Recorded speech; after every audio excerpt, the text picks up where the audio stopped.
Okay, welcome back. So yeah, welcome back to the end of week 3. And today we are going to wrap up on the subject of electrostatics. Basically, we have introduced all the key ideas in the past 2 lectures already. And now we're going to just marinate in them a little bit more and get a better understanding of them. So we have the motivation down. We know why are we interested in them in the first place. We're going to dig a little deeper today. And also we know some basic formulas, and we're going to explore them a little bit more today as well. So as common as you already probably see from today's discussion session, electrostatics is it's one of the subjects where actually even going forward in the next, the remaining 2 weeks of this course, a lot of these ideas will be very different in terms of problem solving skills and the concepts. So although the discussion sessions are optional, but I think you'll be basically learning completely different things. So you'll be learning the actual problem solving skills. So in some sense, if you like to think of it this way, the lectures would be, sorry, I don't know if Zoom is reacting well. Am I still here? Just checking. It just froze a little for me. Okay, good. All right, thanks. So yeah, thanks for helping me check every now and then in case something goes wrong.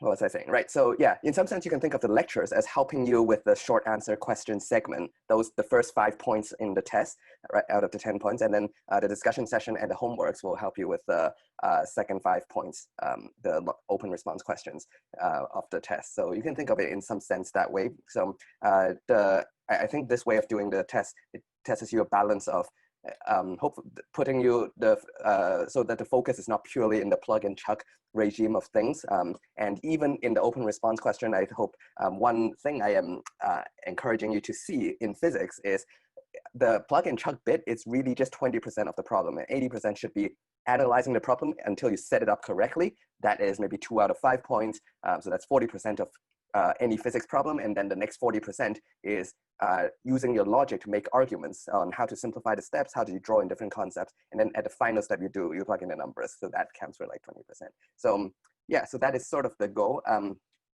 And also, if you don't know already, the 3 discussion sessions, because we have 3 TAs, so what I decided to, instead of everyone doing the same problem, I gave a variety of problems. So some of you have tackled the electric forces and fields, some of you tackled the electric potential, and some of you tackled potential energy.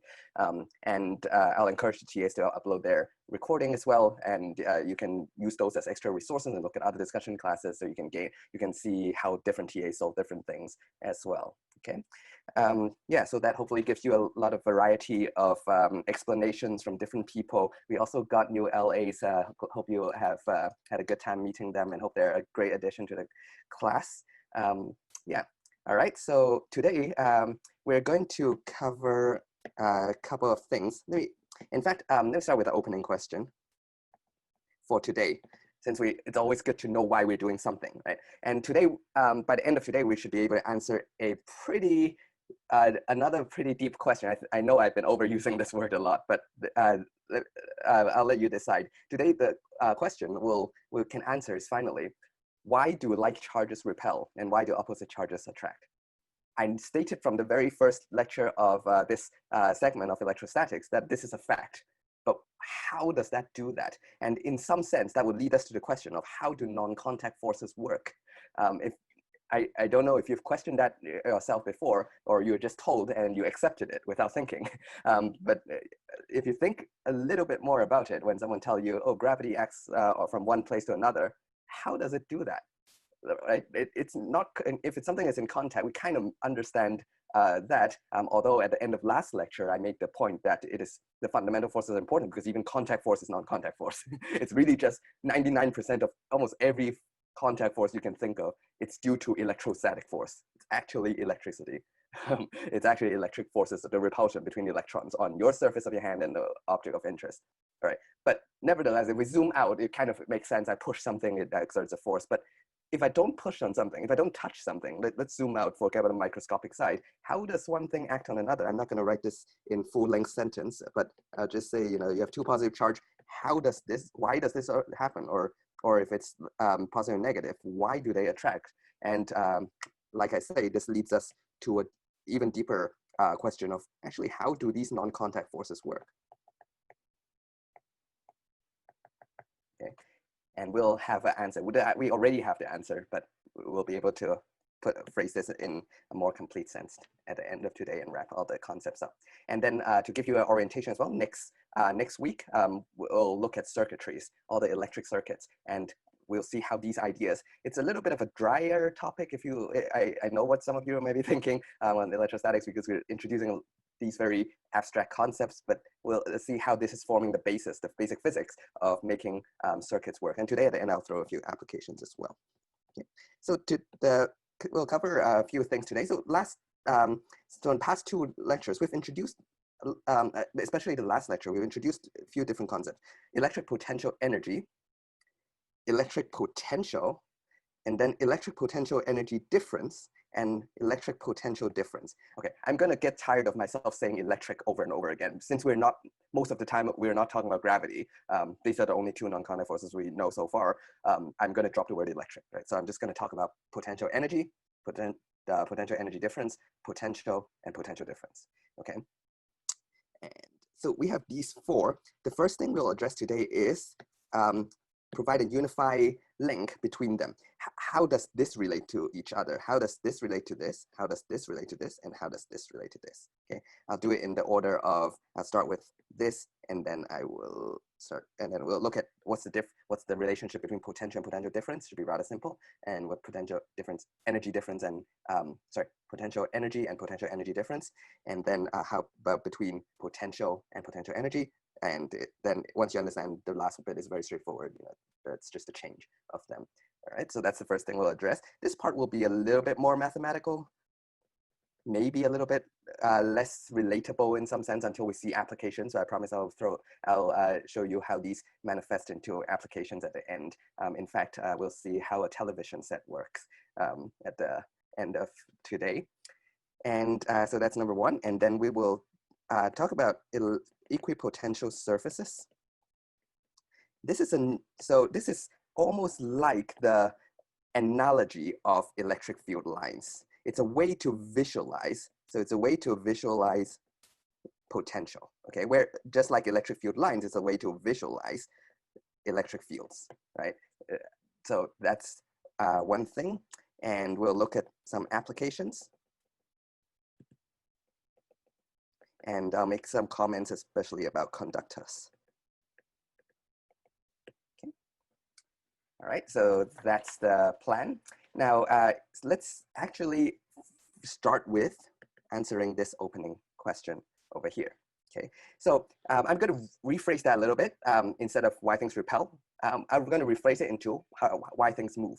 Okay, so I'm going to rephrase it into why do things, in fact, electrical things, more specifically, let's talk about electric charge, right?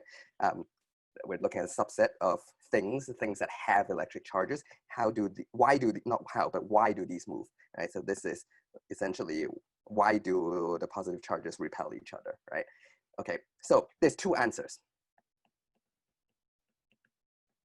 Okay, answer number one, as we mentioned, is the force perspective. The force, so this time, this is the picture. Although I have two charges, first, in physics, we want to keep things simple. Remember, the mantra of physics is to make things as simple as possible, even though in the beginning of the course, you may not agree, but hopefully you start to see the philosophy of how physicists think. Things are complicated. Even two things is too complicated for us. Let's reduce that to one thing. Let's just analyze, why does, let's say, this guy move? I don't care about this guy, all right? So now I've differentiated it. I would say this guy is the source and this guy is my object of interest, which we'll call a test charge, okay? So the source, I don't care what it does.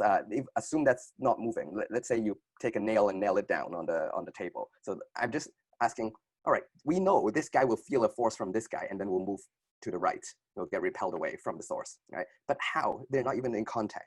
This is the answer. The source is going to emit an electric field, okay? Right? So the source is, as we learned, the source emits an electric field and the test charge happens to sit inside the electric field of the source.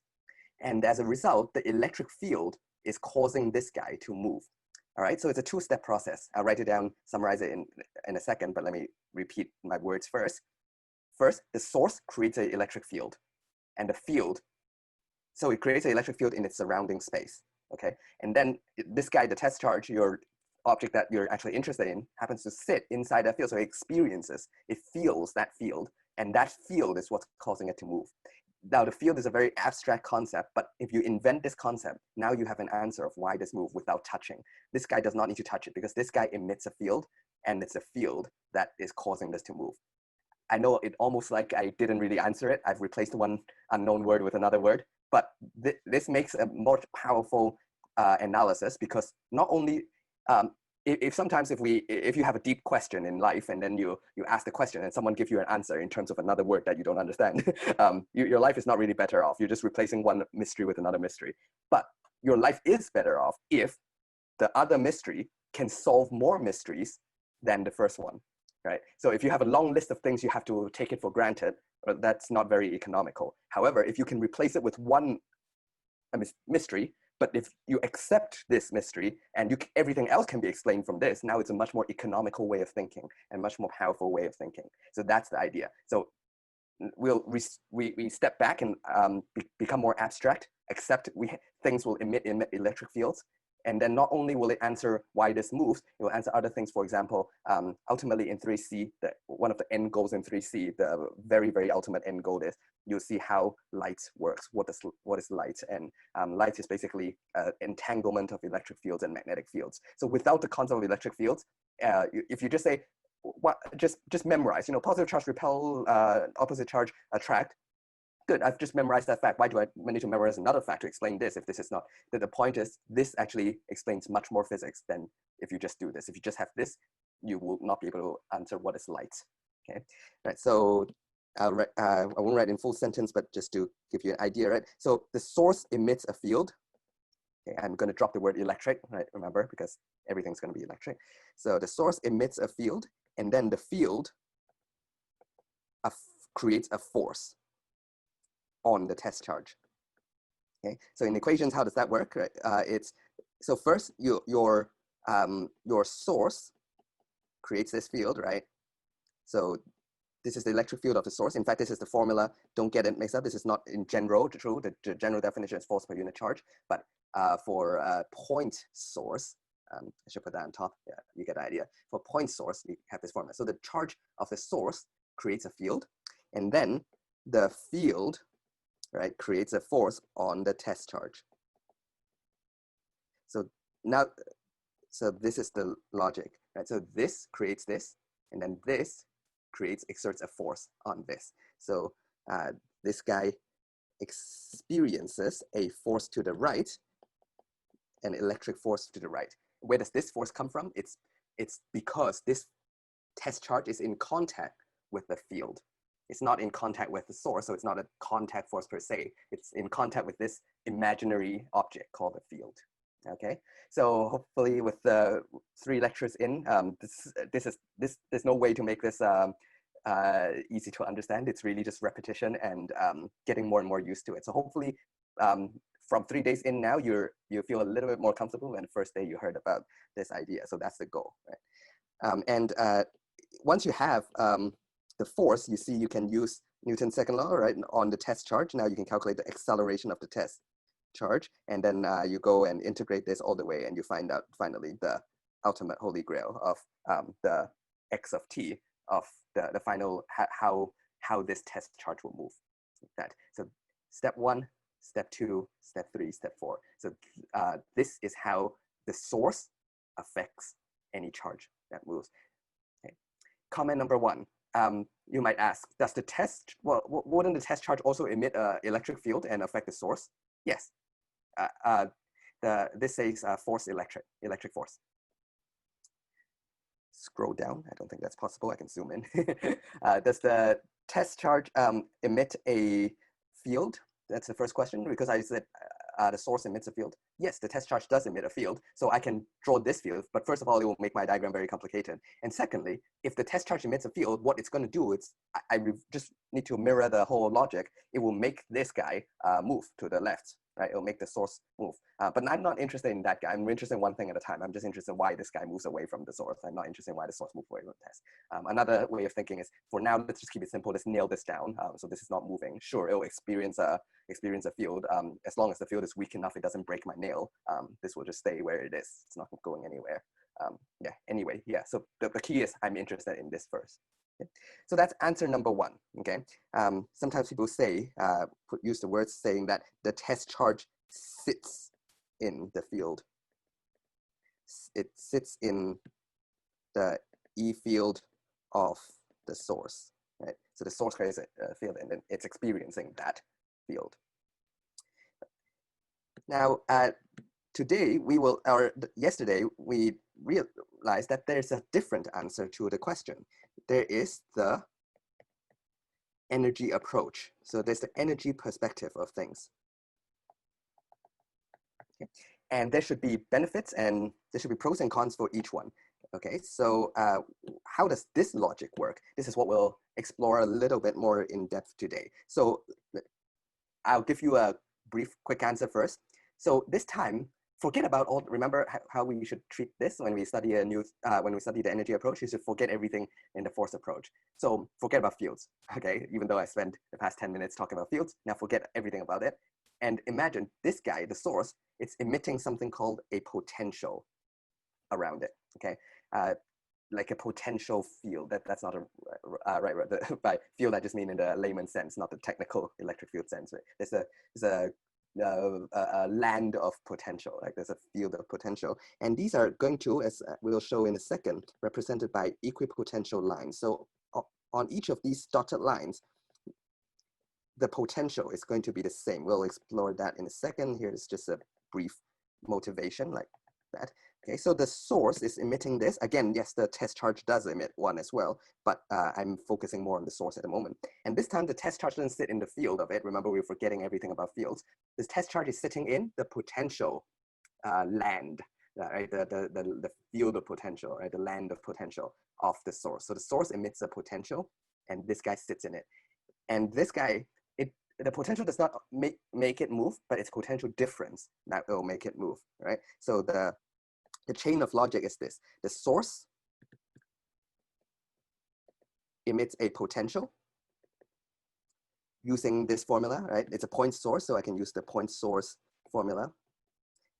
I made a mistake yesterday. I wrote the minus sign here. I'll address that later on. Okay, so that's the formula for a point source. So the source, it will create a V, a potential, and then the potential would, and then it's the potential difference, okay? It's the fact that here, this potential here is at a higher potential than the green line, okay? So the blue line will have a higher value, let's say 90, and the green line has a lower value. And we will learn that positive charges will always go from high potential values to low potential values. It's almost like rolling down a hill. It goes from high heights to low heights. It'll go from high potential to low potential. All right, so the potential difference, as we'll see, will create a potential energy difference. So it'll create a difference in electric potential energy on the test charge. Okay. Again, the difference is going to be important. How does that work? It's because it's related by Q times delta V, right? Delta U is Q times delta V. So any difference in V will create a difference in U, okay? And now how does that cause anything? So a difference in EPE, in electric potential energy, will create a difference in kinetic energy, right? Because remember, energy is conserved. So any change, total energy, right? So change in potential energy plus change in kinetic energy should equals to 0. So if you have any, if you put that to the other side, if you have any potential difference, it will create a kinetic energy difference. So it will make things move. If it starts off 0, it will not end up at 0 velocity. It will start to move, right? So source, create potential, and a potential field. When there's potential difference, it will create a potential energy difference. Potential energy difference will affect kinetic energy. So it'll make this move. Okay, so that's the perspective. We'll explore these a little bit deeper. So this we have answered basically how does non-contact force work. If you rewind for in the past 6 minutes and replace every word I say with from electric to gravitational, gravitational field, gravitational potential energy, kinetic energy, it's the same theory. So the non-contact force of gravity is this exact same idea. So it's also you need to replace the word charge with mass because that's the gravitational charge. Mass is what gravity reacts on. Right? Those are the actors of gravity, the force of gravity. So the one mass over here, there's a source mass, like the Earth would create a gravitational field around like apples and people like you and me. We're sitting in the gravitational field of the Earth, which is G 9.81. And we feel the force, right? That's one way to think about it. So that's another way is, for example, this is the Earth, this is the moon. It can be an Earth and an apple, it doesn't matter, it's the same theory. The Earth has a gravitational potential surrounding it. That's the energy perspective. It's emitting that, exuding this potential around it. And the moon would be around here and it'll try to move it'll be attractive, not repulsive. It will go this way or something like that. So this is how non-contact forces work. It's going through a medium, either with the field perspective or the potential perspective, force perspective or the energy perspective. Okay. All right, so now the next question you might have is, why learn something new, right? Why that's perfectly good with fields. We know how free body diagram works. We can just add up these things. The answer is really, it makes life a lot easier. Even though potential is more abstract, it makes things easier, okay? The punchline is because it's a scalar. Okay, just to elaborate that on a little bit more. So why need a new concept? Why need this very abstract thing called a potential? Well, the answer is, if I have multiple sources, let's look at this scenario. If I have multiple sources, right? If I have one that's positive, one that's negative, another that's positive, 1, 2, 3, let's call it. And I want to see, so all these are sources and I am interested in this guy. I'm interested in the motion of this guy. Okay, so what is the net force this guy feels, right? Okay, so now we know, first you draw electric field lines from everything. So this guy does this guy does that. So locally it does that, but I'm not going to draw it all the lines extending out. I'll just draw the one that actually affects my test object. So this is the test. Okay. And for this, the negative one, there's this line that will, right, that is going this way, right? So technically locally there's more like this. And let me change the colors. So there's this one, this is positive, so positive field lines go out of, move away from the charge, right? Okay, so what is the, let's see if blue shows up well. What is the net force over here? Let's just use, yeah, I don't know if blue shows up well, probably not. Okay, let's use green. So the orange one, so due to the first source, due to the source number 1, it's going to create a force this way, right? And due to the source number 3, it's going to create a force this way. Let's use white, it's not showing up too well. And due to source number 2, it's going to create a force this way, right? So force due to 1 on the test, force due to 2 on the test. This is the force due to 2, and this is the force due to 3, right? So the F net, so previously, the way you do it is you look at F net, use the vector form and add up everything in vector form. Make sure you include the direction of it. So this is KQ1Q test over R1 test squared, right? And then you need to include the direction of that. Oops. This little R1 test is the unit vector, zoom it in, is the unit vector of the direction from 1 to test. So it's at a small vector like this from 1 to test, that tells me which direction it is, right? So this part is the magnitude, this part is the direction. Don't worry too much about this notation because we're not really going to use this r hat too much, but just showing you if you need to write it out formally, it will be like that. So 2 q2 q test r2 test squared and r2 test direction, and then the magnitude, and then 3 test direction, like that, etc. But now you see that each term has a test, q test over here. So in principle, you can factor out this and just have everything in terms of like q1 r1t squared, r1t hat plus all the other ones, right? And now you see everything in the square bracket, it's just due to the sources, like q1, q2, q3. It's nothing to do with the test. So this immediately tells us there's a more efficient way to do it. So it's with electric fields. Right? So that's why I say don't worry too much about this, because this is not efficient way to do it. You plug in, if I now change a different test charge, instead of looking at 1 coulomb, I want to know the force on 5 coulombs. You have to redo the whole thing. But with electric fields, it's much more efficient and more economical, because you first calculate this, which is a pain, but it's the same pain. To do F1 plus F2 plus F3 vectors is the same amount of work to do E1 plus E2. So you just add the electric fields instead of electric forces in these directions. Once you have this though, it's much more efficient, because now to find the F net, you just do Q test times E of the E net of all the sources, right? So once you find this, you can plug in any test charge you like. Okay, all right. So that is why we care about electric fields. Okay, but now I'm going to argue potential is even easier. Okay, so E is even easier. Okay, how would that look like? It would look like roughly like this, right? So each one will have a potential. So first, the first one will have a potential around it.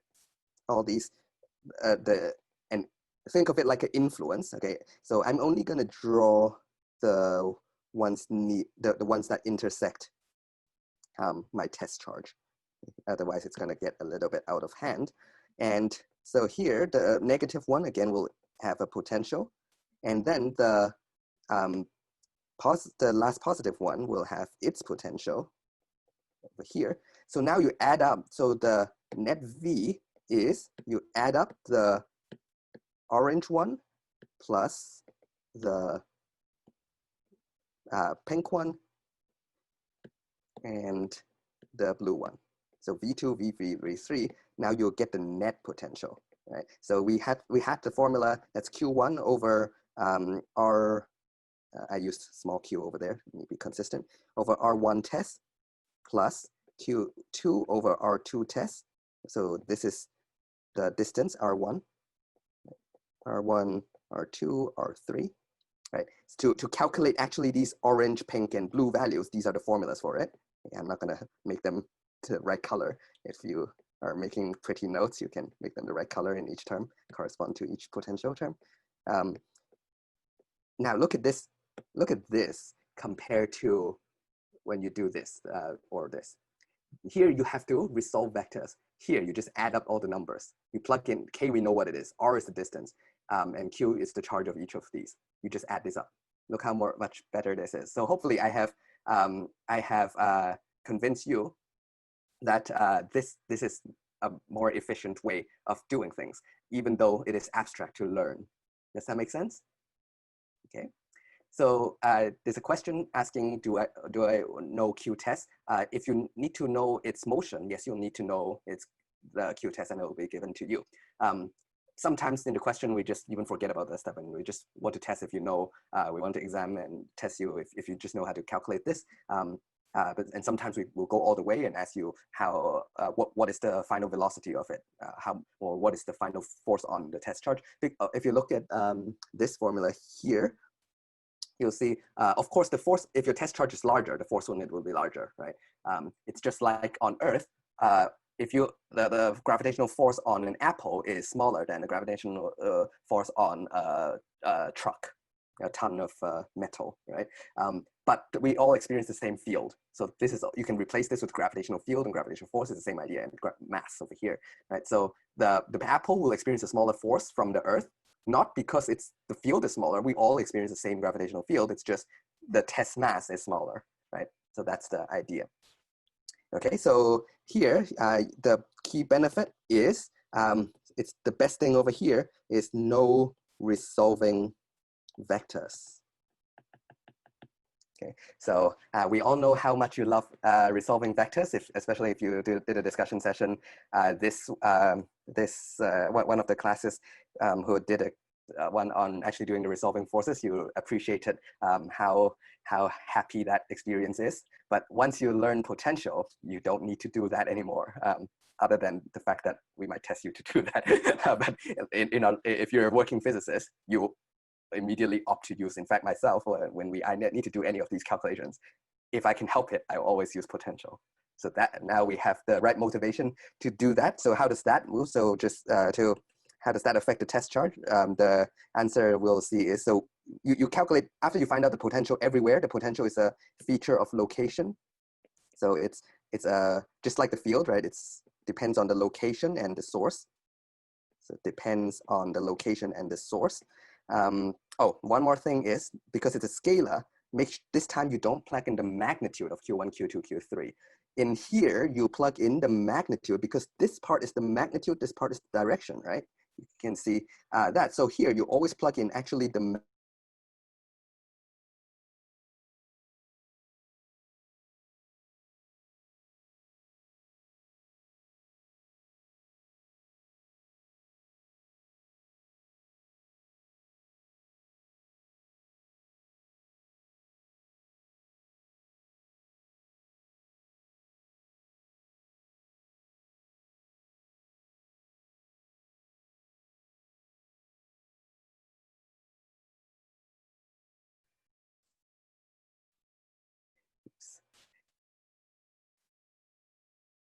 oops, sorry.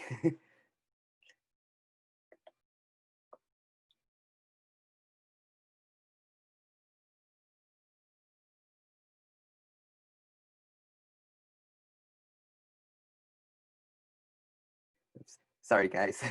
Are we back? Just checking. Okay, good.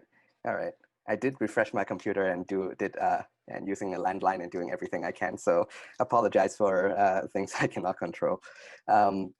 What I was saying is we put in the magnitude of the charges in here, but here you actually put in the positive and negative signs over here. So the potential of this guy will be positive, because positive, positive, positive, positive, positive, negative, positive, positive, positive. Okay, so that's one thing.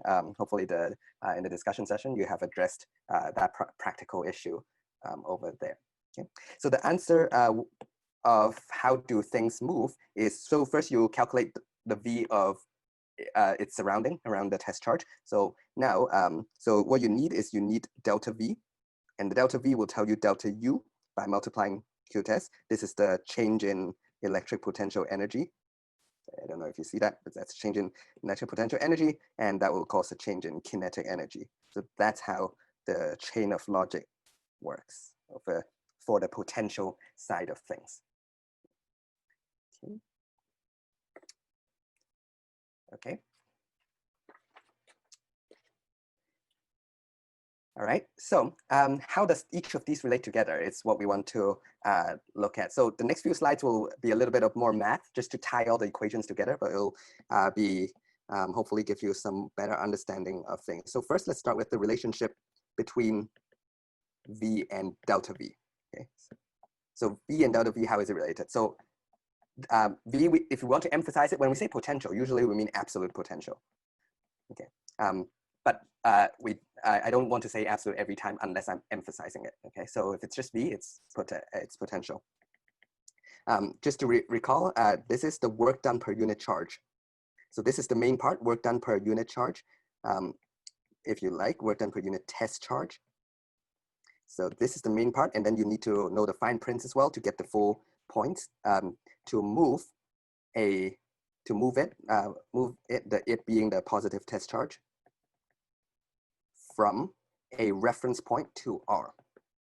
So last time I said infinity to r because usually infinity is the right thing to use. But let me be a little bit more general today to be more general today first, that it can be any reference point. It also draws a little bit easier with gravity, the analogy.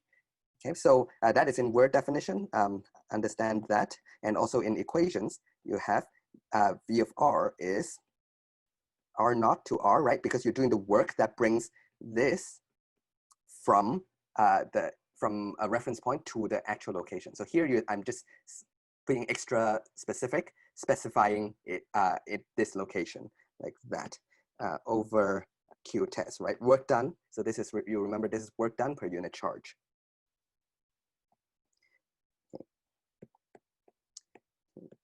In fact, let me make these subscripts, and these are important. It's from R naught to R, and this is R, like that. Okay. How about what's potential difference then? Okay. So potential difference, sometimes I will abbreviate it with PD, potential difference. You'll see that a lot, especially in the next chapter.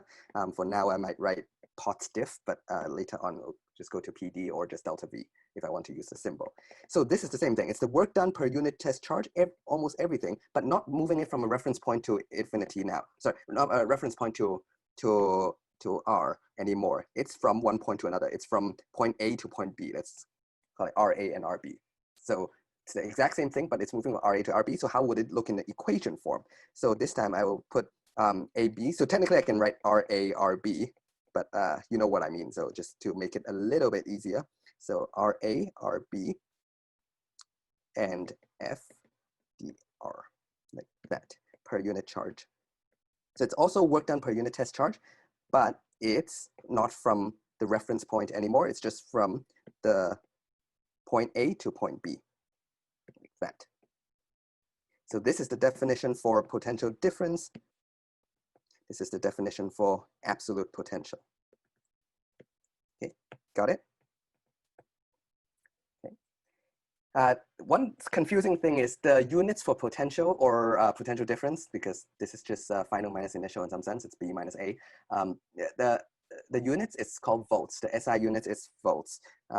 So what's confusing is the symbol is also V. So you'll start to see equations like, oh, the potential at some point is 5 volts. So it looks like, do not cancel these out. Okay, so this is the units. This is the quantity. It is confusing, but I don't know which genius came up with this idea. It is the way it is. All right. So let's see how these relate together. I can actually. So here's a little bit of mathematics. You can take the RA and RB, you can spread it out in 2 integrals. You can write it in from R naught to R naught to RB of FDR. The dot product here is important as well. So make sure you have a dot. Do not write 2 vectors together because this is dot product. The mathematics is important in that. We'll see an example later. Okay, plus RA to R naught of FDR.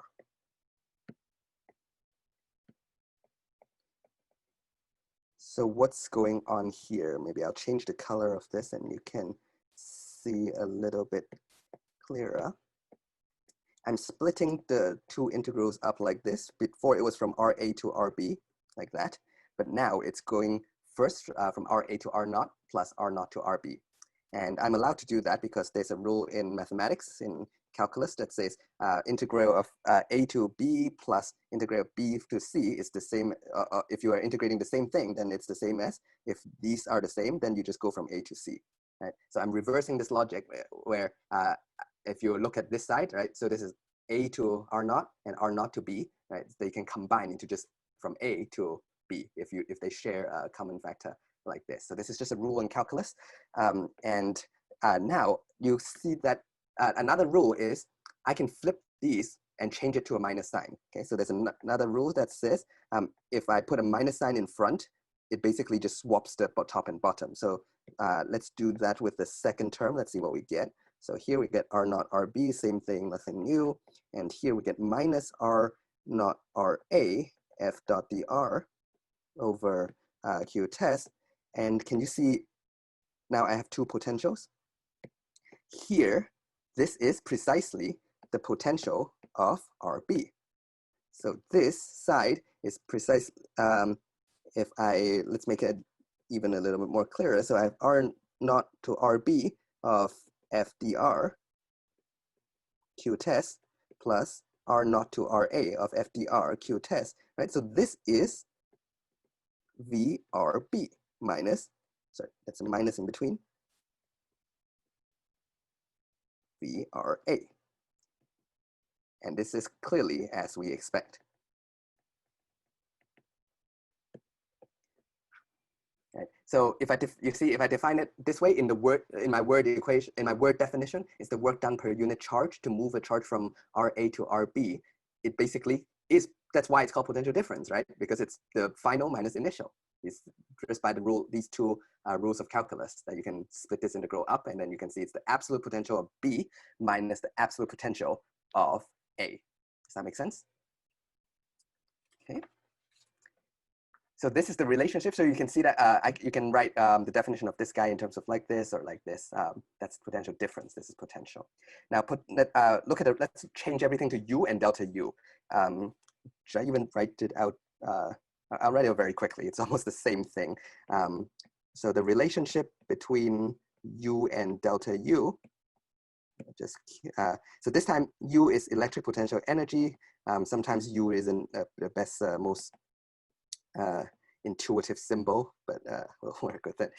It's the work done not per unit charge. So the difference between potential and potential difference is this time it's just the work done to move a positive test charge from the reference point to R. Right? So this time it's almost the same thing. It's the potential energy at a point is you move from the reference point to R, but it's just the work done. You don't divide it by Q test. Yeah.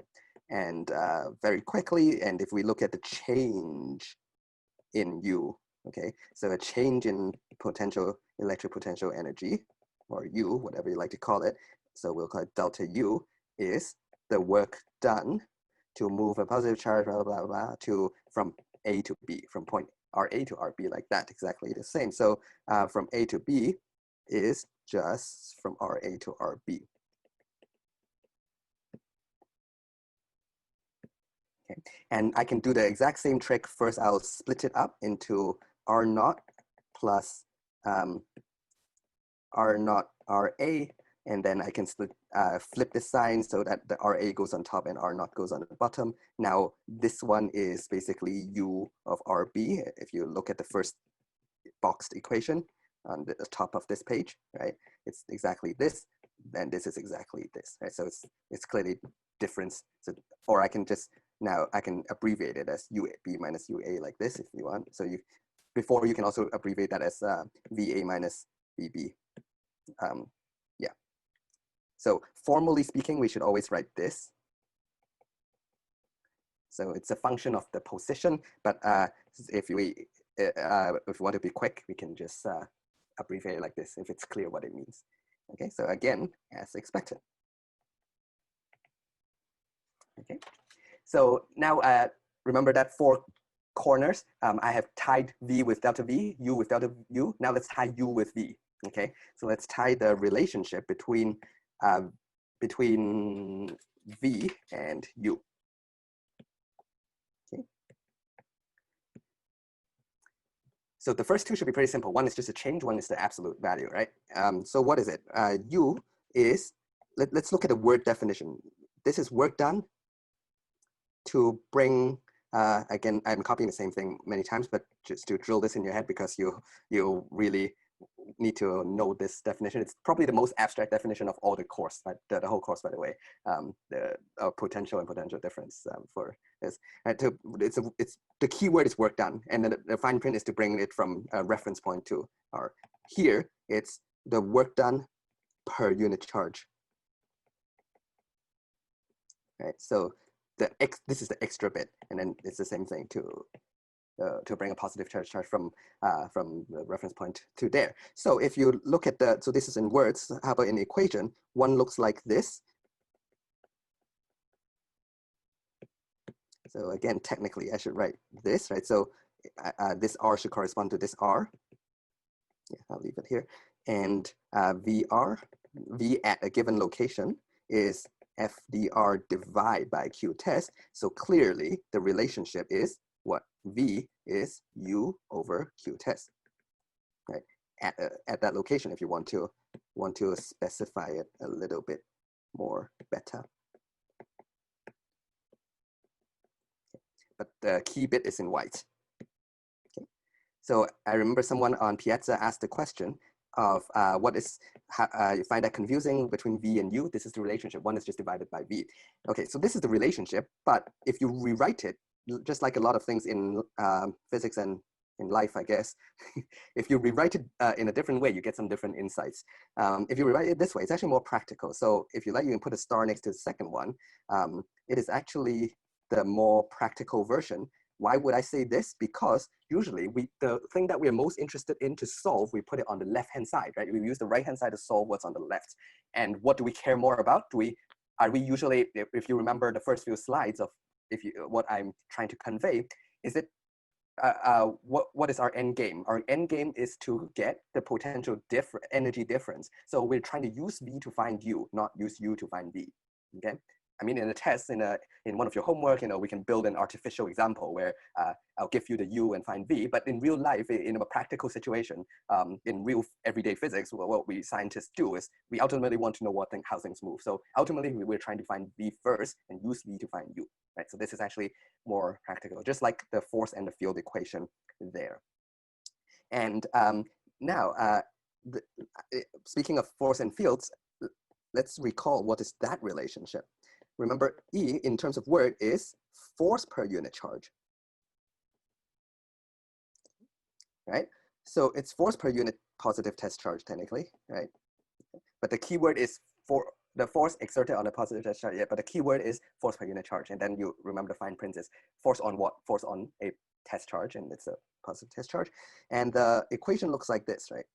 It's E is F over Q test.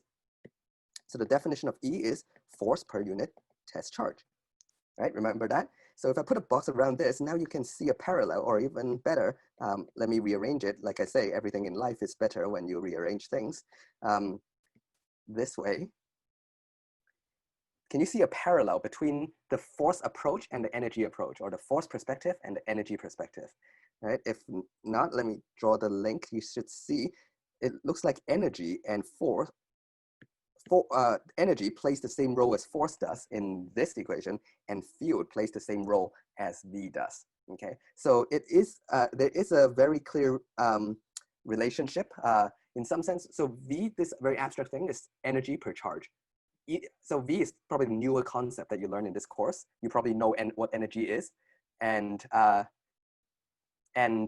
E is it's also a new concept, but force is the more old concept, right? So you take that and divide by the test charge, you will get this is the definition of the new concept. It's the whole idea of you're trying to find out something about the source. So you divide the effect of the object that you use to test it, okay?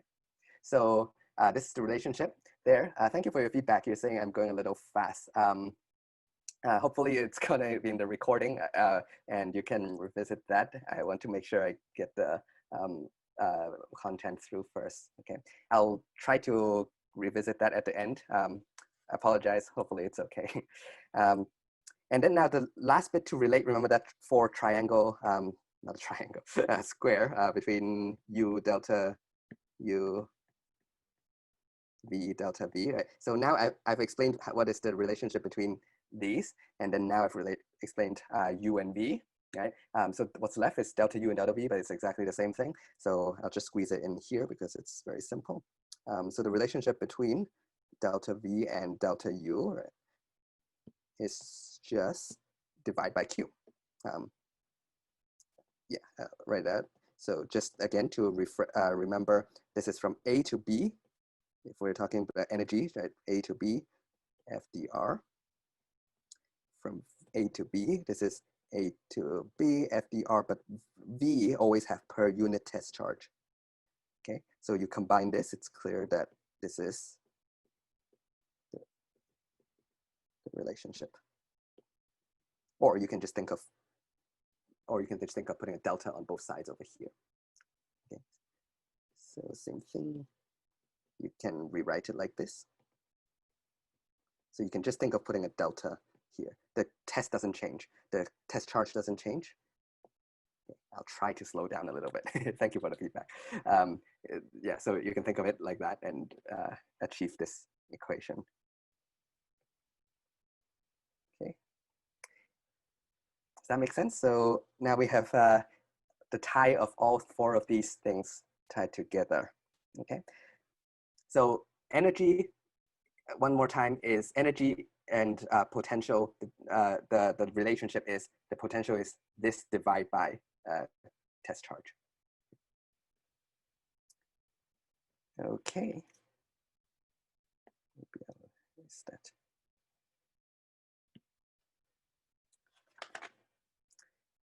Okay. All right. See how we're doing. Okay, good. Now, since we just mentioned this, let's actually make this even more explicit. How do I actually relate the force approach to the energy approach? So I'm going to expand my square a little bit, and as I've already told you that U seems to be related to F, and E, because it's force per unit charge, seems to behave like the V, which is energy per unit charge, right? So let's actually draw this final link together as well. So this is the relationship between force and energy, force and field versus U and V. Okay. So this is the force side of the approach. This is the energy perspective of things. Right. So one side we have this relationship. So V is U over Q essentially. So now let me not write the word test, and just to keep things simple, right? So this is E is the new thing. Right? It's force per unit charge like this. Okay. So let's look at the actual definition. How do I go from U to F?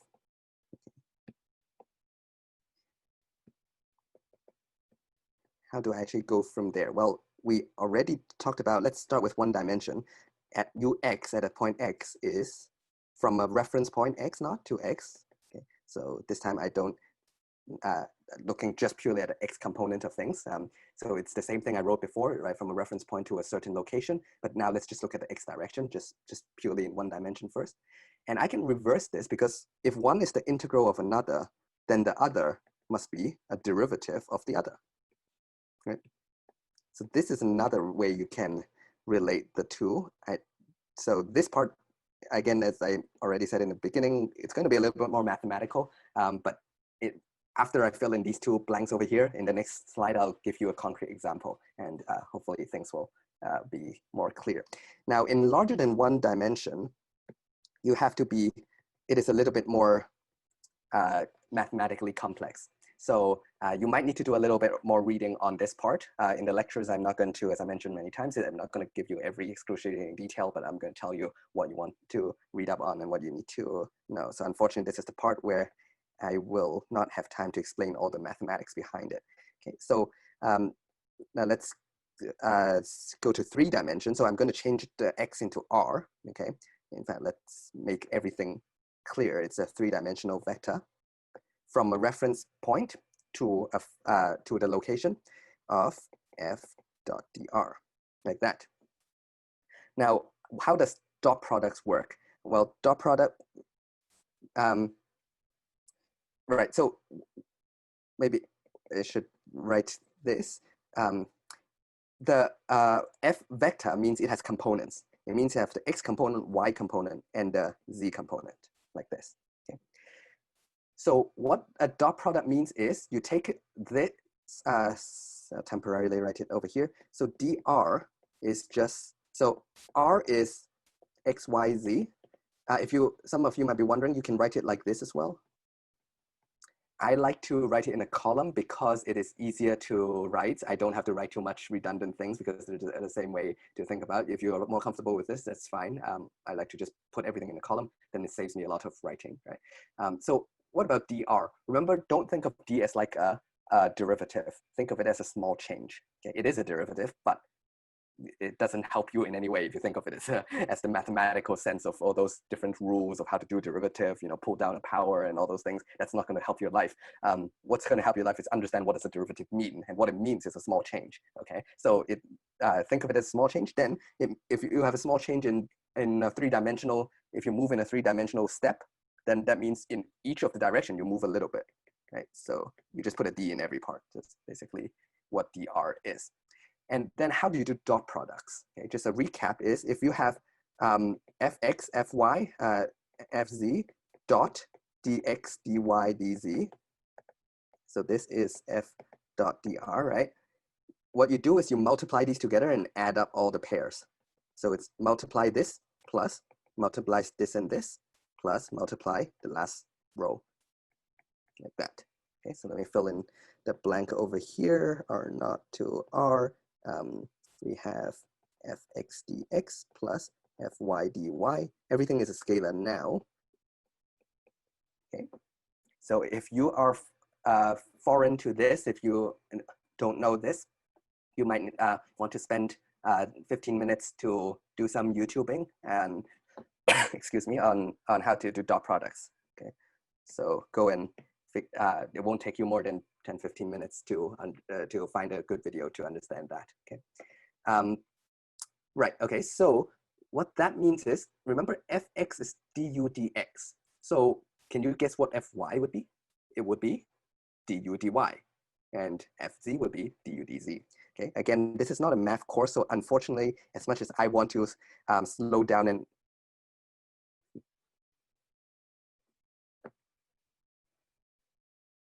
oops, sorry. Am I still here? Just checking. Okay, good, sorry. Thank you. Yeah, so as much as I want to actually slow down and go through the math, I mean, it's very interesting mathematics.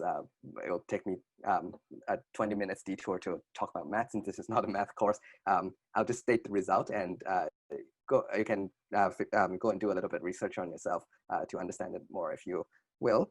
So here is going to be du dx, du dy, and du dz. But before you copy this part, we actually don't write the normal d, we write what's called a partial d. Okay, so it's going to look like this. That just means ignoring, when you do a differentiation with respect to y, ignore everything else. So this is called partial derivative. It's just like a normal derivative, but when you're doing the derivative with respect to x, then you just treat everything else as a constant. Okay, again, another thing you might want to read up is partial derivative. If you know that well, that's fine. If you don't, again, it's just a normal derivative, but you treat everything else constant. You can, in a 5-minute YouTube video, you'll understand what to do. Just find examples of this online. Okay. All right, so this is the relationship between you. So I'm going to put a box around this.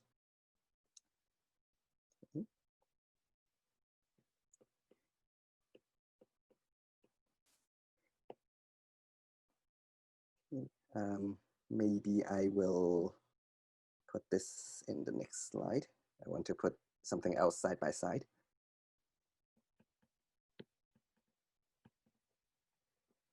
Is between V and E.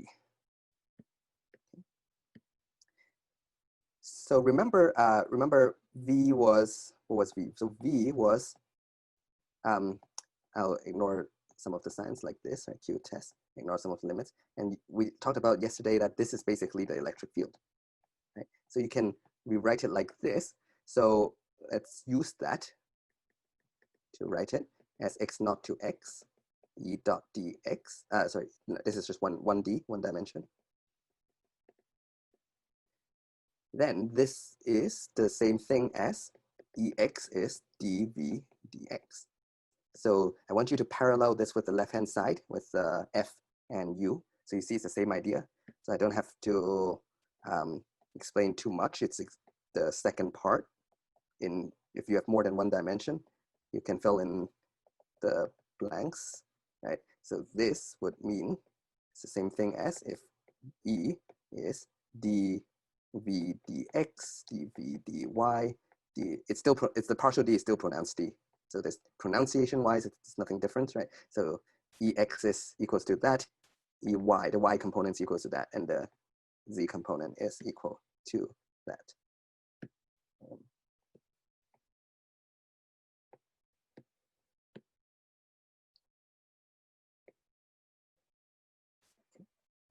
So this is the relationship between v and e. One is the derivative of the other, one is the integral of the other. Okay, so if you integrate e, you get v. If you differentiate v, you get e. But e has components, so you need to differentiate with respect to which coordinates you get that component of that coordinate. Okay, so this is what this is the takeaway from here. One more thing to introduce, not a new takeaway, but just a new symbol, a new jargon is, you see, mathematicians are very lazy. They're very lazy animals, and they invent new symbols whenever they have to write more than 2 strokes. So you see, I keep writing ddx, ddy, ddz. It's very redundant like this. So they invent a new symbol for it, which is upside down triangle. Okay, so an upside down triangle. So they can write E as this times V, like this. So what is the upside down triangle? The name is called a nabla, or del sometimes. So del V means, so the nabla means ddx, ddy, ddz, right? So when you do this, then the V just goes, the V just goes inside, and you can have this result over there. So you'll see this nabla come up. So unfortunately, I hate doing things without explaining the reason, but unfortunately I have to do it, is there's an extra minus sign here, which is not easy to explain without the full half a mathematics course like that, but there is a minus sign in here. So for now, I'll just quote it without proof. So for here, the relationship, there is a minus sign between all of these. Okay, so this is one of the points where there is a reason for it, but due to the time, I will not be able to sufficiently explain why there is a minus sign. All right. The key is how to use this knowledge, this new knowledge, and I'll show you in the next slide in an example.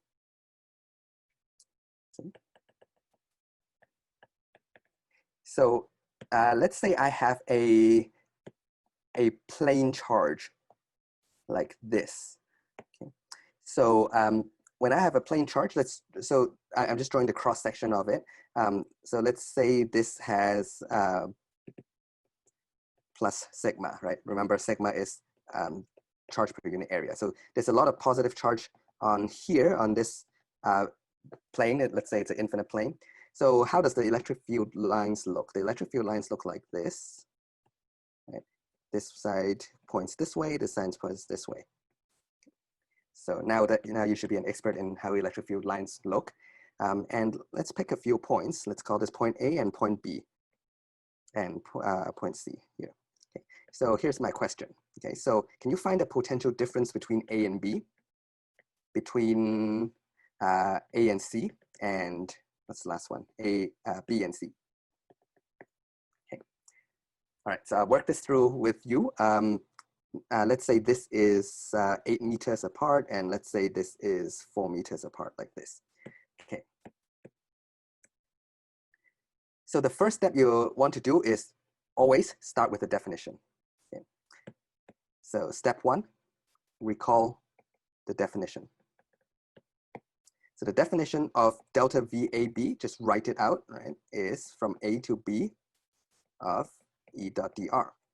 Well, technically F over Q test, but F over Q test is the electric field. This is the more practical version, especially if we know the electric field of this. Yeah, just a recall, if you forgot, for a plane, the formula is 2 epsilon naught.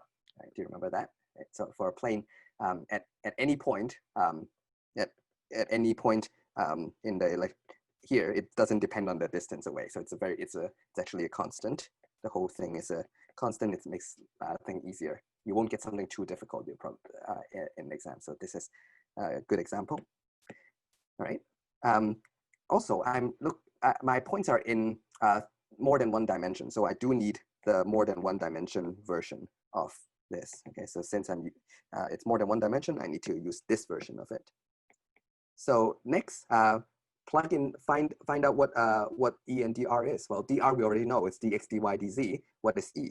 Let's properly write that down, the E vector. So find the E vector and dr vector.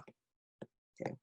So let's look at the direction first. The direction of E, the electric field, as far as I'm concerned, between A and B is pointing to the right. So let's use the standard where this is positive X, this is positive Y, right? Positive Z, let's say it's going out of the page, out of the screen.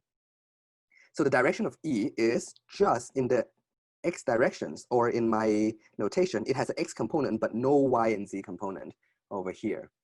And you see within, I'm interested in the electric field between, so I'm interested in the electric field between, it's the E between A and B, and a small movement, this is a small displacement, right? Small change in distance from A to B. So it's E between A and B, and this displacement between A and B, but that's a small displacement. Okay. So I only have the X component over here. If I need to draw a free body diagram here, right? So the electric field is pointing this way.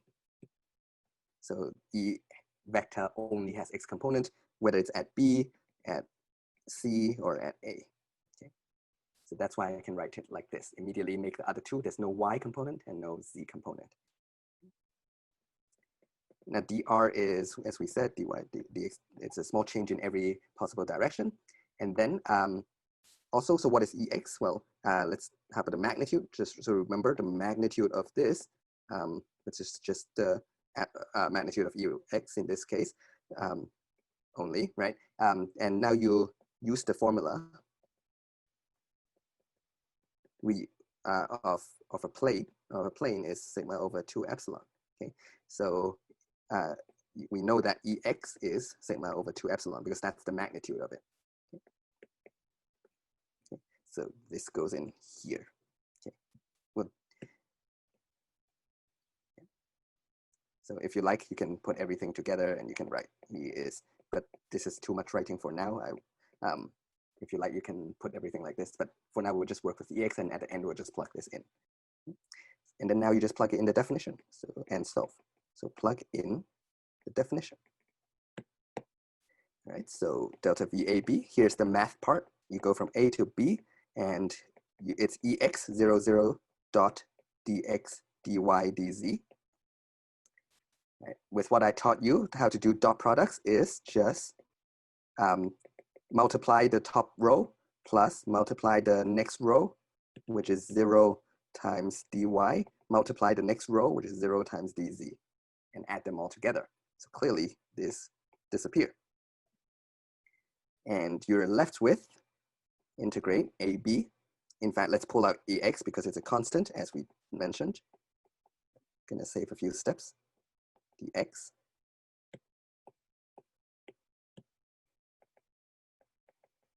And what is integrate dx? Well, it's just x from A to B.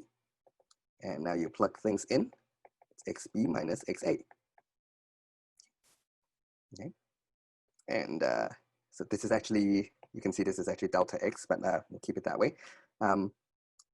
And now we'll, so yeah, so what is xb minus xa? So which side is x? This side is the x coordinate, right? So the x value of b, let's call this the origin. Let's say this is x equals 0.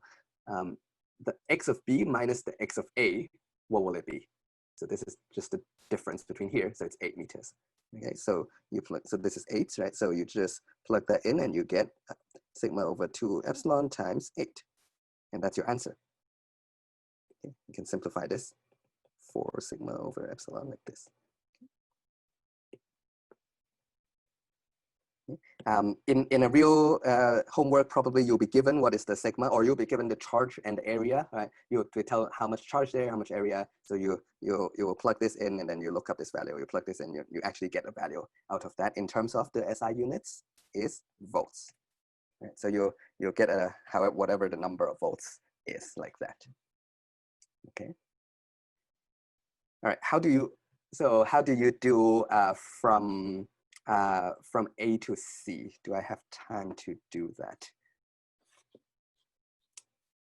Yeah, I should do that as well. Yeah. Okay, so from A to C, let's do it with a new diagram. So let's repeat the process. Hopefully this time it will be quicker. So from A to C, this time I would write AC, E, dr, right? And the electric field is already, it's purely in the x direction, right? Even between A and C, look at the electric field, it's always pointing in the x direction.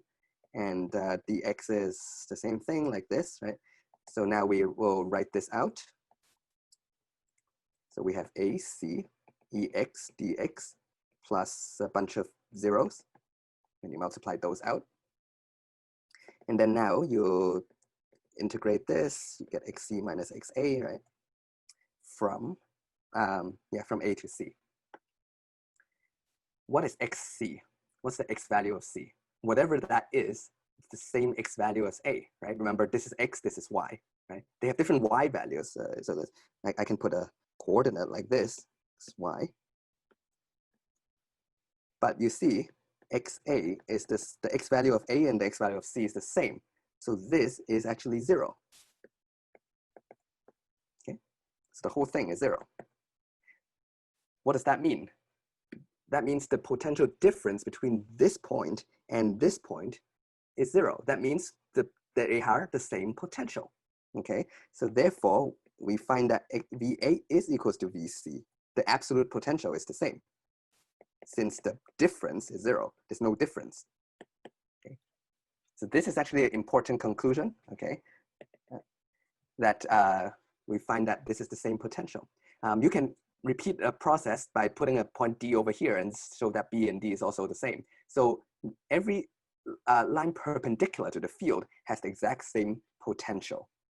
Okay. Yeah, so what this leads to is the idea of equipotential surfaces. Okay, so just what I mentioned in the beginning, we try to find a way to visualize the potential, and now we have one just by doing this. What we find, maybe I'll use gray, is over here on this line, actually it's a surface because this guy has there's a depth to it, right? It's a plane of charge. So there's actually a whole plane over here that has the same potential. So everything on this line or on this surface is the same potential. And this is called the equipotential surface. Okay, does that make sense? In fact, so you can find a point D over there and try to do the same math. And you can see that that has the same potential as well. So these are equipotential surfaces on these. But is this the same potential as this one? No.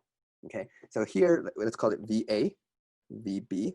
So VA does not equals to VB, as we just saw from previous slide, right?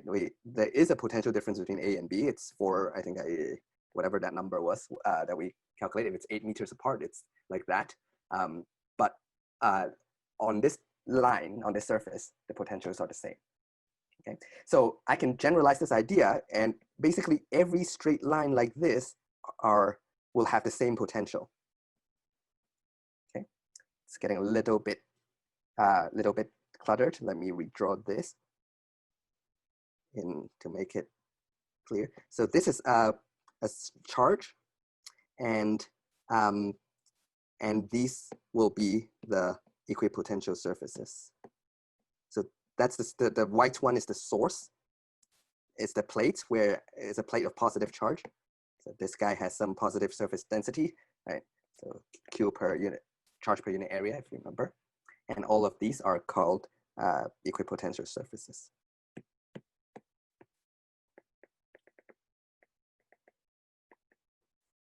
So maybe this is VA, right? VB, let me use a different notation. This V1, V2, V3, V4, right? Yeah, either way, you can, each one has a different potential, but on that line it's the same. Let's overlap it with the field lines. So these are the field lines. So here you can see one takeaway is that the equipotential surfaces will always interact with intersect the field lines perpendicularly. Okay, so takeaway one is the equipotential surfaces will intersect with 90 degrees with field lines.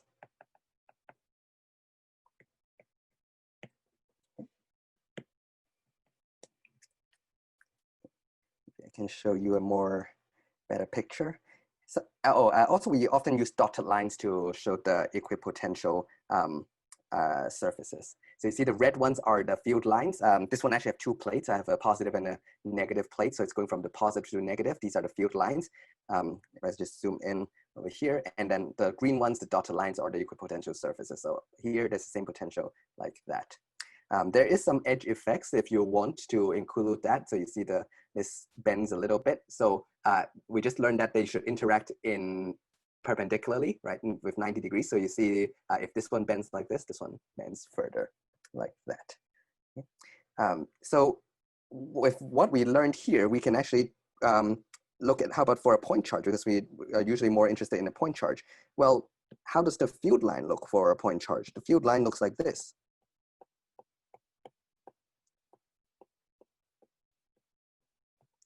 And how would the equipotential line look? Well, it has to intersect with them 90 degrees, so it must go like this. So these would be the equipotential lines. So remember the first slide I sketched? Those are how the equipotential lines look like. Okay. So it could be that, you know, this is 100 volts, this is 90 volts, this is 80 volts, this is 70 volts, like that. But along that circle, technically it should be a sphere, it should be a surface, right? Because it's surrounding it. The field lines go out in all directions as well. So the sphere, the potential surfaces should wrap around in all directions as well, like that. Okay. Another way to be able to tell this is, remember the potential for a point source is KQ of the source over R, right? So you can immediately see that if you have the same R, you will have the same V, right? This source is constant, and if you have the same R, you have the same V. So along here, you have the same R. So you have the same radius, the potential will be the same. How do I know the potential starts decreasing as I go further and further out? Well, let's look over here. Another thing is, if you see that as the R increases, V decreases. Okay, so here is takeaway 2 for point charges or point sources, let's say. Number 1, the equipotential lines are spheres, circles and spheres. Number 2, it decreases as it goes. So if I plot this graph like this with R and V, you see that it's basically like a 1 over R situation, like this, right? So at a certain distance, very close, at a very close radius, you might have 100 volts. I'm just making up these numbers. So, but technically, if you plug this in, right, you'll actually get the number. But now I'll just write this out, right? So the further away you go, the potential will decrease. If you go all the way to infinity, what is the potential? 0, right? So if you go all the way to infinity, the potential would be 0 volts, like that, right? The closer you go, the higher the volt. You can't actually sit on top of it, otherwise it'll blow up to infinity, but yeah, okay. So now this leads us to takeaway number 3, is how do positive charges move? Because remember, our ultimate goal is to understand how do things move.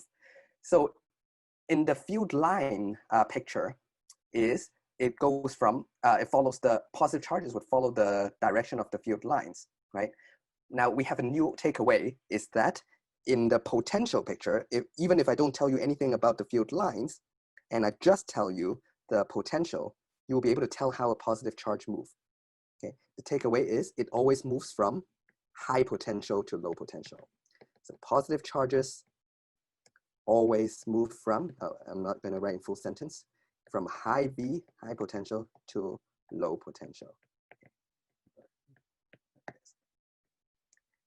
Okay. So this is the potential perspective. You can have the field perspective where positive charges would go along the field lines, right? It will move along the field lines. So you can, think of it in terms of the potential picture or the field lines picture. So even if I erase the field lines and now ask you, if I put a positive charge here,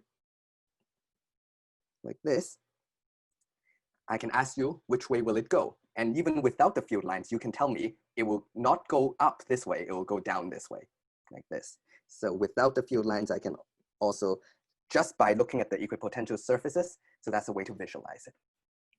Okay. Oops. I apologize, I'll have to overrun for 10 minutes more. So I'll expect around 8:40 that will end today. Okay. Yeah. Okay, so yeah, so I can show you another picture here. This is just basically what I drawn, just to give you a more computer graphic generated version. You see the field lines, you see the equipotential lines around it from high potential to low potential. How do they actually get this value? You just plug in the, right? So it depends on the distance away from it and the source charge. I can't tell you without knowing what the actual point source charge is, or how far away is this 1 meter, or is this 2 meters, or is this 0.5 meters? You know, I need the actual distance away. You plug in those numbers, it will give you in SI units, whatever that is. Okay. All right, so I'm not going to draw this out, but you can see if I have a dipole, remember, di means two, pole means the two charges. These are the field lines, and the surfaces are intersecting with 90 degrees. And these potential will go from high potential to low potential as well, if you actually calculate in the number. This time you'll need to actually add up the two potentials. So at this point, if you want to know, say the potential here, you first calculate the potential due to this guy plus the potential due to this guy. So V at any point, will be the potential due to the positive one plus the potential due to the negative one. Now, these are scalars, and it's very, very, very easy to add. You do not need to resolve vectors at all, right? So that's the beauty of potential. Okay. So another way to think about potentials is actually, how many of you know what contour lines are? If you go hiking, you probably will know this. How many of you are familiar with this? So you can think of equipotential surface like contour lines. Instead of thinking of high potential, think of it as high elevation to low elevation, right? So you can think of a positive charge creating a high elevation, and any negative charges, negative sources would create a low elevation. So these are basically equigravitational potential lines, because if you hike around a equipotential line like this, your height doesn't change. Around this line, if you keep hiking around this line, so if you want to claim that you went hiking, but you want to be lazy, just walk around this line and you do very little work. In fact, you do no work. You do zero work against gravity. You just do work against friction. So you're doing work against the horizontal force of friction, but you don't do any work against gravity, right? So that, sure, you have to do work to move yourself forward, because in this world we have friction, as we learn from thermodynamics. Every time you step on the ground, it heats up a little bit, and that causes entropy to increase. So you have to do work against that friction, but not against gravity. Okay. So here is the same. This positive charge, if I move the positive charge around the equipotential surface, I don't do any work against the electric force. It will be free of charge. No pun intended, free of charge to move around this side. If I move against it, it's like moving a mass uphill, right? I will need to cause me some work to do it that way. Now, if it goes downwards, I also don't need to do any work. The electric field is going to do the work on the charge. So the electric field, or the potential, is going to cause it to move this way on its own, right? So it's going to go from a high potential energy to a low potential energy, and that is going to, it's almost like an apple falling from high gravitational potential energy to low gravitational potential energy, and that will change into the kinetic energy, right? The apple will go faster and faster as it rolls down the hill like this, okay? And this brings us to takeaway number 4, the last key takeaway over here before I talk about a few applications so probably 2 more key slides over here, is that only potential difference matter. Okay, I'll write it in a new slide. Only delta V's, the delta, matter. The absolute potential doesn't really matter. So sometimes we say only the difference, only potential difference, only delta V affects the physics of things. Physics basically mean how things move. So only if you think of an apple falling down in the gravitational potential, you can call this y equals 0 and this y equals to h. In that case, your GPE at first, it's going to be mgh, and your kinetic energy on top is going to be 0. Let's say you start off 0, and at the bottom, so GPE initial, kinetic energy initial, GPE final is 0, right? Because GPE is mgy. Gravitational potential energy is mgy, so at the bottom is 0. And what is the final kinetic energy? Well, you need to now know that the change in all the potential energy plus change in kinetic energy is 0 because of conservation of energy. So Ke is negative of the gravitational potential energy. So final minus initial, which gives me mgh, right? So if this is half mv squared minus 0, because change, then I can find, okay, the m cancels, so I have v squared equals to 2gh, and I can find the v is square root of 2gh, this, right? So that's one way, but I can equally call this 0, and this is minus h, like this, right? So the distance is h, but I can redefine this as 0, and this is minus h. So the absolute GPE here, so the GPE here is mgy, right? It's going to be 0. And so the initial and the GPE final is going to be mg minus h, right? So minus mgh. What is the change in GPE? So final minus initial. So final minus initial, which is mgh, minus mgh, right? Did I do something wrong?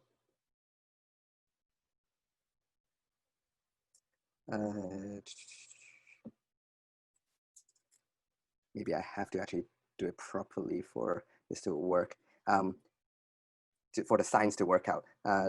For now, the sign, yeah, so if I do it properly, there's a constant to work. So let me do the cheating way, where I just look at the magnitude of things and work out the sign later on. So the magnitude is mgh, so that's how much GPE is lost. So any lost in GPE will be gain in kinetic energy, right? So the kinetic energy will gain this amount. And it's the same over here. You see the kinetic energy has gained this amount. So the actual whatever you call the actual potential does not matter. It won't affect the speed. The only thing that affects the speed is the difference over here. Okay, so actually in 3A, you may actually see this GPE written this way, right? It's only the change in y that matters.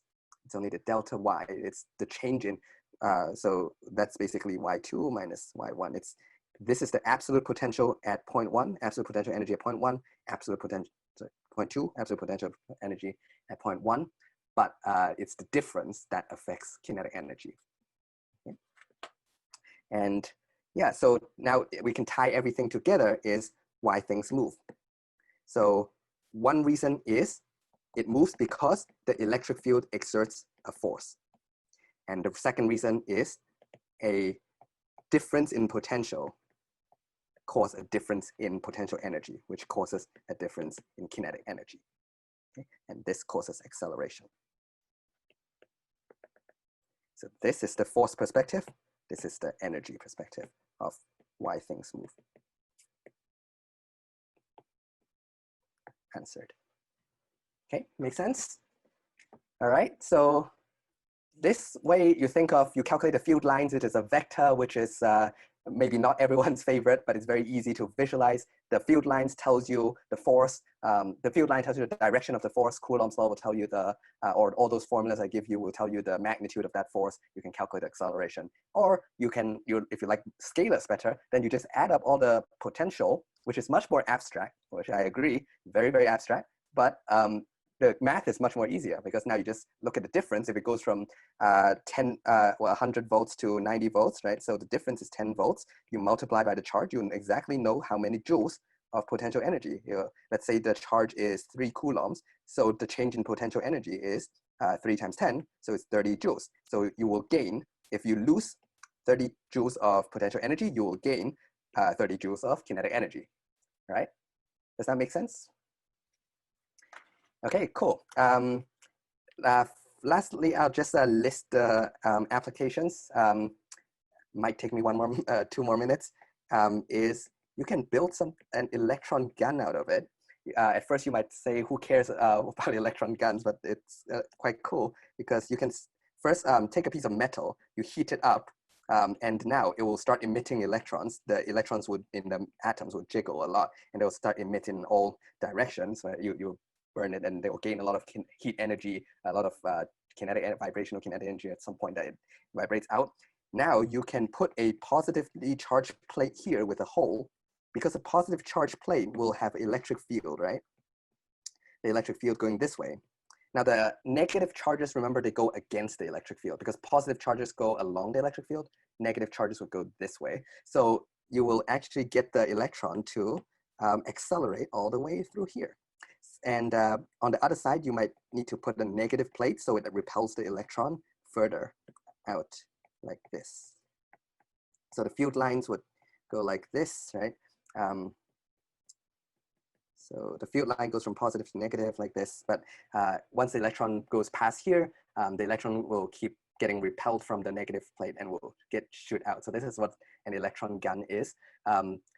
It is very significant because this is the device which actually proves that atoms exist. If you've heard of Rutherford's experiment of what is that called? Of splitting the atom. What he did was he took one of these guns and he shoot it. So he took one of these guns and put positive and negative plates here, heat it up over here. Now it starts emitting electrons. He actually used a different type of particle called alpha particle. It doesn't matter, the theory is the same. You shoot out these charged particles against a gold foil. Normally, it's so high energy that you can shoot these electrons that you'll expect that it will just pass right through, unless there's something very hard over here that it hits on and bounce back, and that is exactly what happens. So the electrons hit on something that bounce back. So the old model of an atom is called the plum pudding model. Plum pudding. They thought the atom is just made of positive and negative charges like a pudding. But now, when he takes this gun and shoot at it, something bounced back. Then he realized that probably there's something very hardcore in the middle, which he calls the nucleus. And the electrons, which is positive, and the electrons are on the outskirt like this, because the electrons are easier to get emitted out, right? So when for a lot of electrons, they pass straight through, but every 1,000 electrons, there's one that bounce back, because there's a chance where it hits the nucleus and bounce back, all right? So in science, this is one nice application, but you might not care about this, but you might care about a television, because it is the same idea how they create, not the new modern flat screen TVs, by the way, it's the old fashioned ones, that you see the cathode over here is, there's a heating element. It's heating out all the electron, it shoots out like an electron gun. This part where it calls the anode is where the plates that I just drew, the electrons will shoot through here. Now they put in 2 additional ingredients.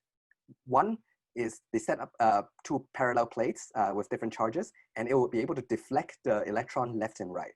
Here, it will be able to deflect the electron up and down. So what that happens is it will shoot out to a screen. The electron, this is going to be like a film, the old, if anyone still remember the previous generation, people use film to take pictures. So when things hit the film, it will create a bright spot. When the electron hit the film, it will create a bright spot on the fluorescent screen, right? So this is why you see old televisions, there's this huge thickness behind it. It's basically this electron gun shooting electrons on the screen, and the 2 plates control the horizontal movement to shoot the electrons where it wants to be bright and where it doesn't. Brightness. Color is a whole different thing, by the way. This is a black and white television. So it creates parts where it's bright and parts where it's dark. And the plates will control it so that it goes first scan through horizontal and then in very rapid successions like this, and control the electrons to show whether if it wants this part to be bright, it will shoot an electron here. And if we want this part to be dark, it will just stop shooting. And then the next part to be bright, it will start shooting again. And this is why you will not only see that the old school televisions have this, and you will also see a lot of lines. If you take a film of it, you can actually slow it down slow motion. You see all these lines like this. These are electrons hitting this screen. Okay. And finally, the last thing I mentioned is it's the birth of a battery. You can use this theory to create a battery. What is a battery is basically you put one side, it's a positive plate, one side is a negative plate, and you connect it with a wire. If you connect it with a wire, now all the electrons would go from the negative side to the positive side. So you set up an electric field, or as we like to call it, an electric potential difference. Over here. So you set up a potential difference, and it will go, positive charge will go from high potential to low potential, and negative charge will go from low potential to high potential. So that's why you hear batteries are 9-volt batteries, 1.5-volt batteries. All these are telling you the potential difference between two sides of that battery. And this is the key thing that kicks off the whole modern electrical revolution of our world, because once we have batteries, we can actually make circuits and all the electronic devices we have in our everyday life. Okay, all right. Sorry, I ended even 5 more minutes later than I told you, but that's it. Thank you very much. Any questions? I'll stay for a few seconds for any questions, but otherwise you're free to go. Okay, you're welcome. Thanks for staying. Thank you.